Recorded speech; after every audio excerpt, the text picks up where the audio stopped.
icyorezo cya COVID-19 cyagaragaje intege nke mu mibereho twubatse, ariko nanone cyagaragaje ubuhangange bw'abantu mu guhangana n'ibibazo kandi bakabisohokamo neza. Twese ntabwo tuzi igihe iki cyorezo kizagendera, ariko nanone twese turabizi neza ko kizagenda. Turabizi kubera ko umuntu afite ubushobozi bwo kwikura mu bibazo, nubwo rimwe na rimwe akoresha inzira ihita imushyira mu bindi bibazo. Abantu bakiriho uyu munsi turi igisekuru kibayeho neza kurusha ibindi byose byatubanjirije. Kuvuga kubaho neza kwacu ntabwo mvuga umuntu ku giti cye, ndavuga abatuye isi twese turiho uyu munsi, aho dushobora kurwara tukivuza, twakenera kugenda tukicara mu byuma bitunyererana cyangwa se bikatugurukana ku muvuduko munini cyane, twashaka gutumanaho tukabikora tutavuye aho turi. Tekereza iyo uza kuvuka mu mwaka w'1900. Mu 1914 ufite imyaka 14, intambara ya mbere y'isi igatangira, ikarangira ufite imyaka 18 yisha abantu miliyoni 22. Ikirangira muri uwo mwaka hagahita haduka icyorezo cy'ibicurane byiswe bya Espanye, bikamara imyaka 2 byisha abantu miliyoni 50. Aha hari mu 1920. Aha wari kuba ugize imyaka 20. Mu 1929 wari kuba wujuje imyaka 29. Hagahita haduka izahara ry'ubukungu ryo mu 1929 ryateje ubukene no gutakaza akazi kw'ibihumbi by'abantu. Ugize imyaka 33 y'amavuko, ubwo ni mu 1933, ishyaka ry'abanazi rigafata ubutegetsi mu Budage. Wagira imyaka 39, intambara ya kabiri y'isi yose igatangira, ikarangira ufite imyaka 45 y'amavuko yisha abantu miliyoni 60. Ku myaka 52 y'amavuko, ubwo ni mu 1952, intambara ya Korea yari gutangira ubireba. Ufite imyaka 64 y'amavuko, iyo ubasha kuhagera wari kubona intambara yo muri Vietnam itangira, ikarangira ufite imyaka 75 y'amavuko kubera ko yarangiye mu 1975. Abantu babayeho iki gihe babayeho mu buzima bugoye kuturusha, ariko nabo barasa naho ntacyo bazi ku buzima ubagereranije n'abababyaye babayeho mu myaka y'1800. Kuva abantu babaho kugera ejo bundi mu kinyejana cya 20, abatuye isi bari bafite ibibazo bitatu by'ingenzi byo guhangana nabyo: inzara, ibyorezo, intambara. Abatubanjirije bamaze ibihumbi by'imyaka basenga Imana, abamarayika n'abatagatifu. Bahimbye ibikoresho n'inzego n'ibindi byose batekerezaga ko bizabakiza ibi byago bitatu, ariko bakomeje gupfa ari amamiliyoni bazize inzara, ibyorezo n'intambara. Abahanga mu mitekerereze bariho muri icyo gihe ndetse n'abahanuzi bo bavugaga ko inzara, ibyorezo n'intambara biri mu buzima bwacu ndetse no mu mugambi w'Imana. Bavugaga ko nta kintu na kimwe usibye iherezo ry'ibihe rizadukiza ibi byago bitatu. Ndabasuhuje, nitwa Ismael Mwanafunzi. Uyu munsi ibintu byamaze guhinduka.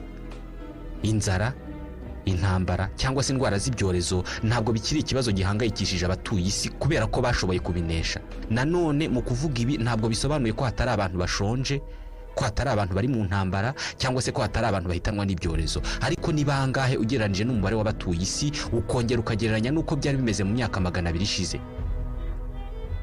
Muri iki kiganiro turifashisha amagambo yo mu gitabo cyitwa Homo Deus, A Brief History of the Future cya Yuval Noah Harari, maze twifashishije imibare tuvuge ku buryo uyu munsi ibyo abakurambere bacu bahoze bifuza nk'ibisubizo by'ibibazo byabo uyu munsi twabigezeho, none nabyo byamaze guhinduka ibibazo kuri twebwe, ibibazo dushaka gukemura.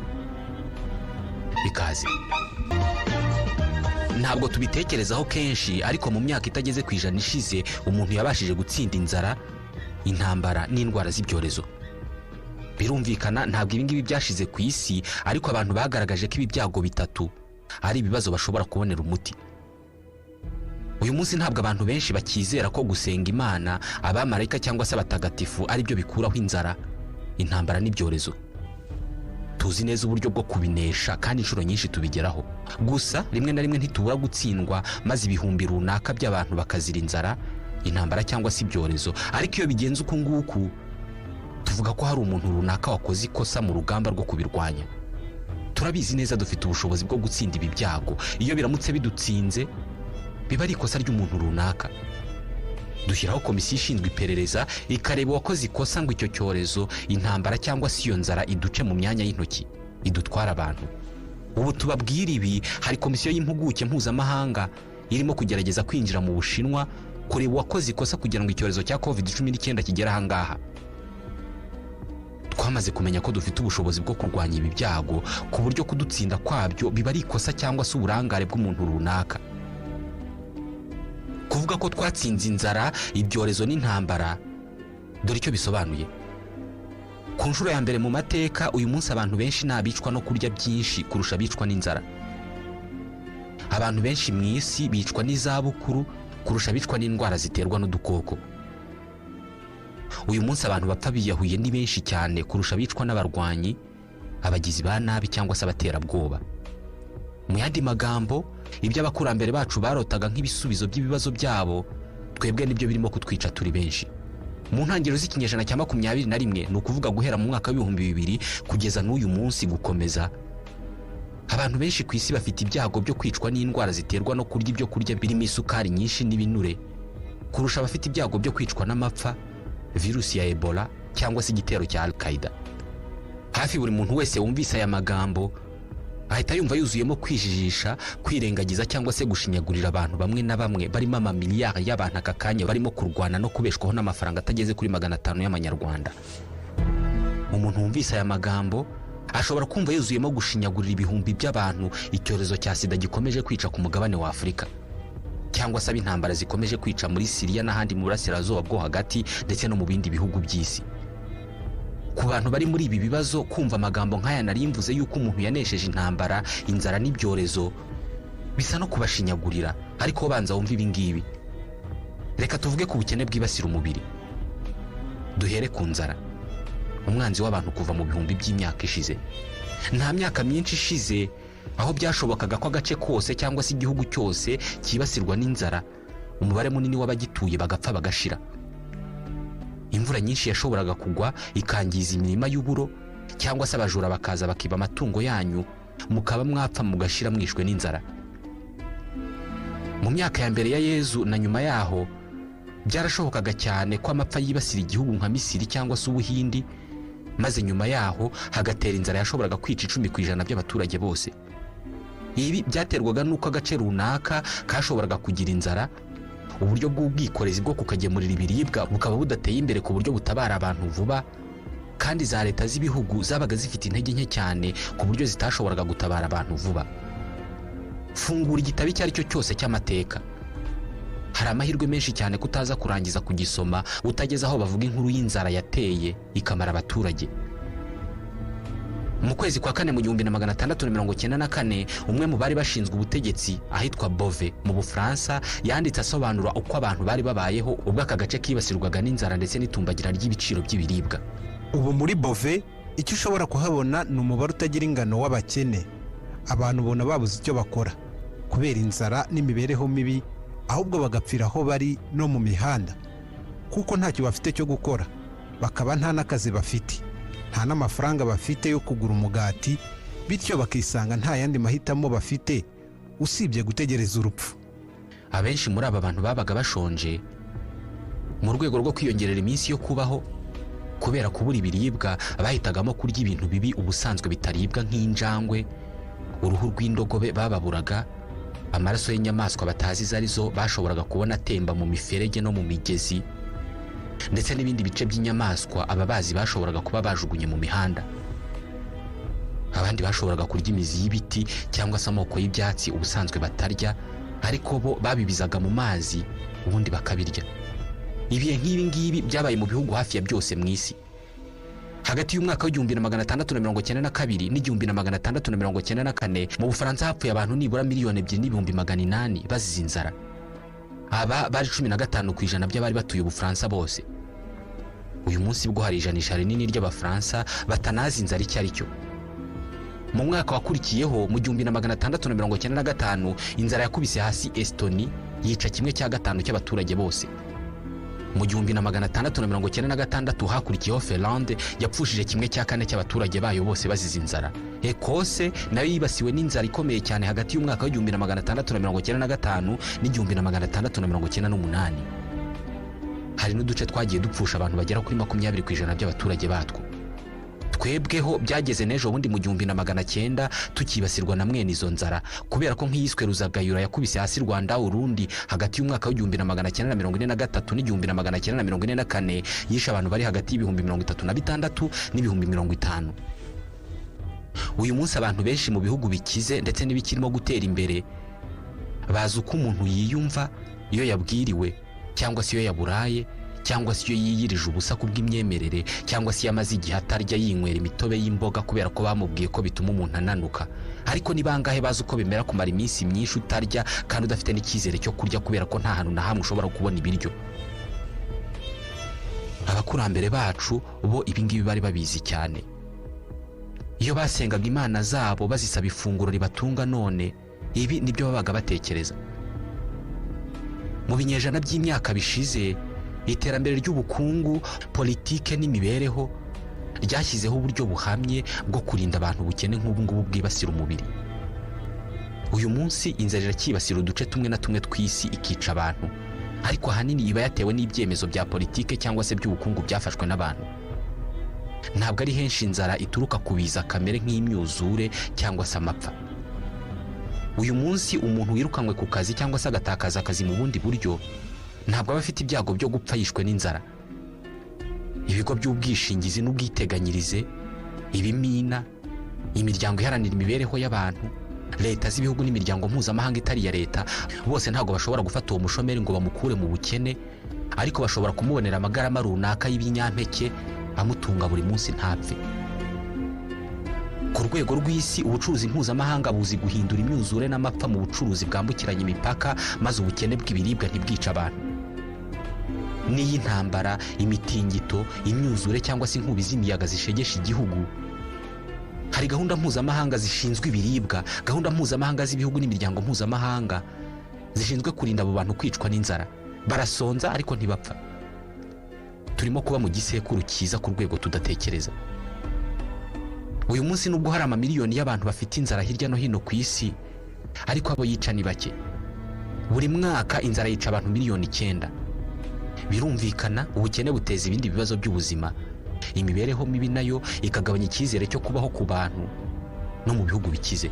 Nk'urugero, mu Bufaransa abaturage miliyoni 6, ni ukuvuga 10% by'abafaransa bose bafite ikibazo cyo kwihaza mu biribwa, insécurité alimentaire.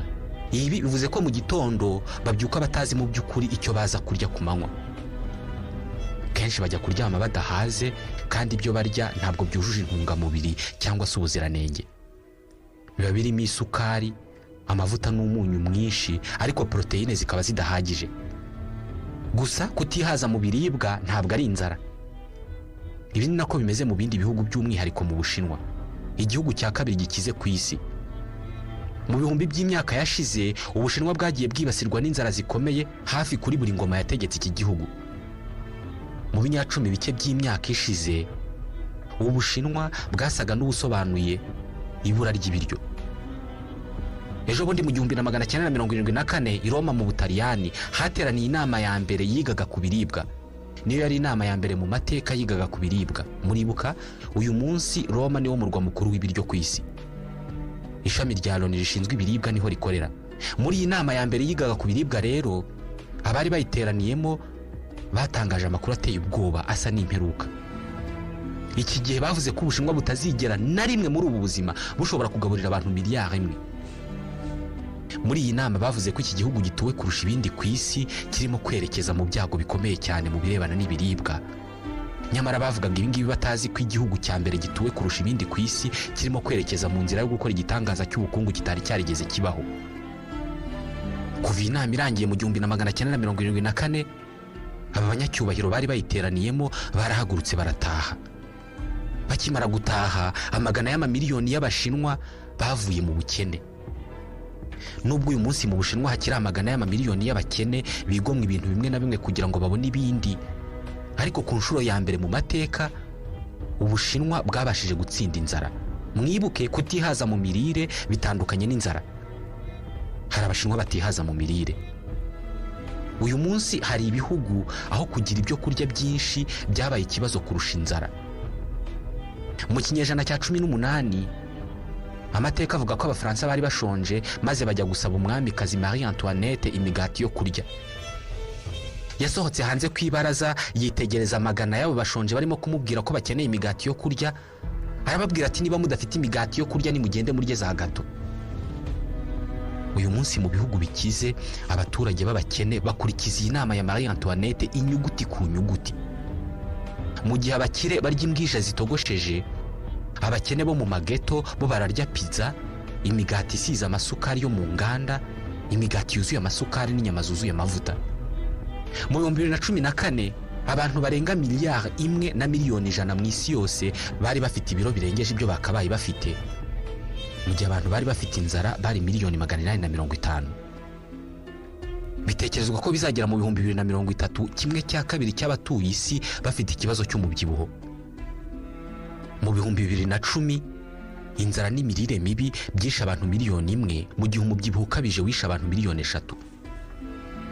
Turi mu gisekuru aho mu bihugu bikize abantu bajya mu mihanda kwigaragambya bavuga ko bafite imibereho mibi, kandi benshi muri bo bambaye inkweto zigura amadolari 100.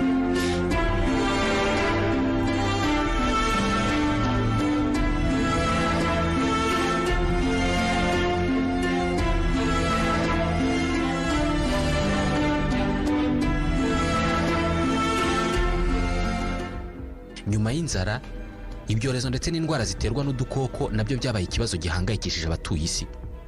Mu binyejana 3 bishize, imijyi yari imaze gukura yuzuye abantu bagendererana, yari urutirigongo rw'iterambere, ariko ikaba na pepiniyeri nziza cyane y'udukoko dutera indwara. Mu mijyi nka Athene cyangwa se Florence abantu babagaho, ariko buri wese azi neza ko ashobora gufatwa n'indwara maze mu cyumweru gitaha agapfa, cyangwa se icyorezo kikaduka kikica umuryango we wose mu kanya gato cyane. Icyamenyekanye cyane n'ubushita bwadutse hagana mu 1330 muri Aziya y'Uburasirazuba cyangwa se muri Aziya yo hagati, ubwo agakoko gakwirakwizwa n'imbaraga katangiraga kwanduza umuntu kinjiyemo wese. Mu gihe gito cyane aka gakoko kakwirakwiriye Aziya yose, Uburayi n'amajyaruguru ya Afurika. Mu myaka 20 kimwe cya kane cy'abaturage b'Uburayi na Aziya barapfuye. Abantu bari hagati ya miliyoni 60 na miliyoni 200. Mu Bwongereza abaturage 4 ku 10 barapfuye. Abaturage bari batuye Ubwongereza iki gihe bavuye kuri miliyoni 3,700 bagera kuri miliyoni 2,200. Umujyi wa Florence mu Butaliyani w'iki gihe wapfushije kimwe cya kabiri cy'abaturage 100,000 bari bawutuye. Iki gihe abayobozi nta kintu na kimwe bashoboraga gukora ngo bahagarike iki cyorezo usibye guhuriza abantu hamwe bagasenga. Mbere y'ibi bihe bigezweho turimo uyu munsi, abantu batekerezaga ko ibyorezo biterwa n'umwuka mubi, amadayimoni cyangwa se umujinya w'Imana. Iki gihe nta watekerezaga ko hashobora kubaho udukoko dutera indwara. Bizeraga Imana, abamarayika n'abatagatifu, ariko ntabwo bashoboraga gutekereza ko imbaragasa cyangwa se igitonyanga kimwe cy'amazi gishobora kuba kirimo amamiliyoni y'ibikoko by'inkazi bishobora kwica amagana y'abantu mu mwanya muto cyane. Nyuma y'umwaka w'1300 ubwo abanyaburayi bajyaga kwigarurira ibice byinshi by'isi, bamwe muri bo bari bifitemo indwara zandura, imibiri y'abaturage kavukire baho bagiye itari ifite ubudahangarwa bwo kurwanya. Kugera kuri 80% by'abaturage kavukire bashoboraga kwicwa n'indwara bazaniwe n'abazungu. Ku itariki ya 5 y'ukwezi kwa 3 mu 1520, ubwato bw'abanya-Espagne bwahagurutse ku kirwa cya Cuba bwerekeza muri Mexique. Ubu bwato bwari burimo abasirikare 900 b'abanya-Espagne, indogobe, imbunda n'abacakara bake b'abanyafrika. Umwe muri aba basirikare 900 b'abanya-Espagne yitwaga Francisco de Eguía. Muri miliyari 100 z'utunyangingo tw'umubiri we hari hihishemo agakoko kazamara abantu. Agakoko gatera ubushita bise variole. Bakigera muri Mexique, aka gakoko katangiye kororokera mu mubiri we kugeza ubwo yatangiye kuzana ibintu by'ibishyute cyangwa se ibibyimba ku mubiri we byuzura umubiri. Umuriro umaze kumurenga, bamuryamishije muri imwe mu nzu z'abaturage kavukire baho ngaho bari bagiye mu mujyi wa Zempoala. Yahise yanduza abagize uwo muryango, nabo banduza abaturanyi, nabo banduza abaturanyi, maze mu minsi 10 yonyine umujyi wa Zempoala uhinduka irimbi rya rutura. Mu gihe uyu munsi duhura n'icyorezo buri wese agahita atangira gutekereza igihe hazavumburirwa urukingo, iki gihe bwo abamaya babaga hitwa muri Yucatan batekerezaga ko buri joro hari imana eshatu mbi cyane, imwe yitwaga Ekpetse, indi kitwa Uzankake, indi kitwa Sojakake.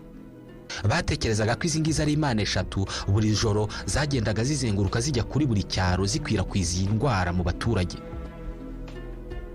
Uyu munsi twese turabizi ko umuntu wazana igitekerezo gisa nk'iki ngiki mu 2021 usibye no kumuseka yanabihanirwa. Iki gihe abapadiri n'abaganga bagiraga abantu inama yo gusenga cyane kandi bakajya boga amazi akonje cyane, ariko batibagiwe gusiga godoro ku mibiri yabo. Imihanda yabaga yuzuye imirambo y'abantu bishwe n'ibyorezo. Kubera ko ntawashoboraga gushyingura, abayobozi basabaga abaturage ko nibagira aho bamenya ko umuryango wose wazimye cyangwa se wapfuye uzize icyorezo, bagenda bakawusenyeraho inzu, ubwo bakaba barawushyinguye. Byarinze bigera mu kinyejana cya 20 ibyorezo bikiza bikamara abantu. Uyu munsi imijyi minini nka Tokyo cyangwa se Kinshasa itanga amahirwe menshi ku dukoko dutera indwara, amahirwe yo kwinjira mu bantu kurusha imijyi nka Florence mu myaka y'1300, ariko ingano y'ibyorezo n'ingufu zabyo zagiye ziyoyoka buhoro buhoro uko abantu bagiye bamenya ubwenge bakavumbura inkingo n'imiti bakanahindura imyumvire. Kuva isi yabaho ntabwo umubare w'imfu z'abana wigeze uba muto nk'uyu munsi. Uyu munsi abana batageze kuri 5% nibo bapfa batarageza ku myaka y'ubukure. Mu bihugu bikizeho uyu mubare uri munsi ya 1%. Iki gitangaza turagikesha iterambere ry'ubuvuzi mu kinyejana cya 20 ryatuzaniye inkingo, imiti, isuku n'ibikorwa remezo by'ubuvuzi by'akataraboneka. Nk'urugero, igikorwa cyo gukingira variole cyagize umusaruro ku buryo mu 1979 ishami rya Loni rishinzwe ubuzima ryatangaje ko ikiremwa muntu cyamaze gutsinda ubu bwoko bw'ubushita. Iki nicyo cyorezo cya mbere abantu bahanaguye ku isi kikavaho burundu. Mu 2014 nta muntu n'umwe wari ugifatwa n'iyi ndwara ku isi yose. Yabaye intsinzi iryoshye cyane ku buryo ishami rya Loni rishinzwe ubuzima ryafashe icyemezo cyo kutagira umuntu n'umwe wongera gukingirwa iyi ndwara. Na sida ubwayo yamenyekanye mu myaka ya za 80 ikaza ari amayobera kubera ko abo yicaga byagaragaraga ko bishwe n'izindi ndwara. Byafasha abahanga bo muri iyi si imyaka 2 yonyine, amezi 28 kugira ngo bamenye iyi ndwara iyo ari yo, ikitera, uburyo bwo kuyirinda cyangwa se uburyo bwo kubana nayo. Byatwaye imyaka 10 yonyine ngo sida yahoze ari igihano cy'urupfu ibonerwa imiti yihindura indwara y'akarande. Tekereza iyo sida iza kwaduka mu 1581 aho kuba mu 1981. Twese turabizi ko ntawe ari kumenya iyi ndwara iyo ari yo, ntawe ari kumenya ikitera, uburyo ikwirakwira n'uburyo bwo kuyirinda. Iby'imiti byo byashoboraga kuba igitekerezo kiri kure cyane nk'izuba. Iki gihe bwishobora kuba yari kwica abantu barenga 200,000. Uyu munsi maze kwica abantu 38 mu myaka 40. Uyu munsi indwara z'ibyorezo zihangayikishije abantu ku kigero gito cyane ugereranije n'ibindi biza. Uyu munsi abantu benshi bicwa n'indwara zidaterwa n'udukoko nka kanseri, ibibazo by'umutima cyangwa se gusaza. Ikiza cy'uyu munsi nuko abantu batavumbura imiti cyangwa se inkingo mu buryo bwo gushakisha. Buri munsi bunguka ubumenyi bushya ku buryo nubwo mu 2050 tuzaba twibasiwe n'ibyorezo